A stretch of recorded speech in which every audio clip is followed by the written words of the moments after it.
Johnny సినిమాని గతంలో మీరు డైరెక్ట్ చేసి ఆ టైంలో కొంత ఫ్లాప్ అనే ఇబ్బందికరమైనటువంటి వాతావరణాన్ని కలిగించుకున్నారు. ఈ సినిమాలో మీరు లాస్ట్ క్లైమాక్స్ మీరే డైరెక్ట్ చేశారని చెప్పేసి చెప్తున్నారు. దానికి అప్పటికి ఇప్పటికీ ఏంటి ఎలాంటి చేంజ్ మీరు గమనించారంటే? అలాగే అంటే నేను జానీ నిన్న కూడా చెప్పాను. అంటే నాకు ఏమనిపించిందంటే, ఒక సినిమా తీసేటప్పుడు చాలా నలుగుతూ ఉండే.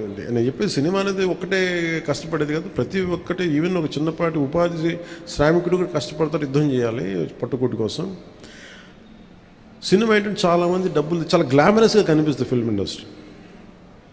దానికి నేను ఒక చిరంజీవి గారు లాంటి అన్నయ్య ఉండి, నేను సక్సెస్ఫుల్ అయిన యాక్టర్గా ఉండి, ఖుషి తర్వాత వరుసగా విజయాల తర్వాత కూడా ఒక జానీ అనే సినిమాని నేను డైరెక్ట్ చేసేది ఆడకపోయిన వెంటనే ఒక 5 రోజులు 10 రోజులు నెల రోజుల తర్వాత ఫస్ట్ షో పడింది. ఇది బాగలేదు అనగానే వెంటనే మొత్తం ఫైనాన్షియర్స్ డిస్ట్రిబ్యూటర్స్ అందరూ నా ఇంటి మీదకి వచ్చేసారు.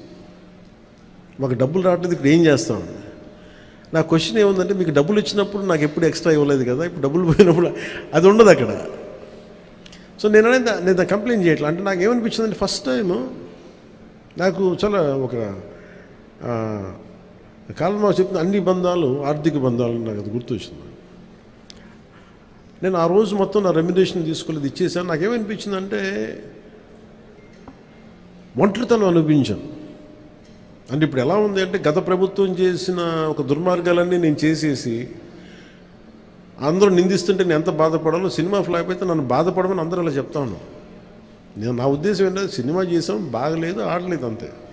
కానీ దానికి ఏంటి ఏదో ఒక కొంపలంతా మునిగిపోయినట్టు ఇలా మొక్కలు పెట్టుకున్నారండి. అందరూ డీలా అయిపోయి, ఓకే నష్టపోతే ఎంత నష్టపోయింది చూద్దామని చెప్పి ఫైనల్ నేను ఏం చేయగలిగింది, బాబు నాకు ఇచ్చిన రెమ్యునరేషన్ ఇది, నాకు రూపాయి అవుతూ తీసుకోండి అని చెప్పి నేను ఇంకో 15 లక్షల అప్పు నేను తీసుకున్నాను. దాని తర్వాత ఇంకోళ్ళ దగ్గర ఆ అనుభవం నన్ను చాలా బలమైన వ్యక్తం చేసింది. ఆ ఒక్క జానీ ఫెయిల్యూర్ నాకు ఎంత హెల్ప్ చేసిందంటే, పాలిటిక్స్లో హెల్ప్ చేసింది. నేను 2019లో ఓడిపోతే మళ్ళీ నాకు అదే గుర్తొచ్చింది. నేను ఎలా సర్వైవ్ అయ్యానప్పుడు. Failure is a part and parcel of growth.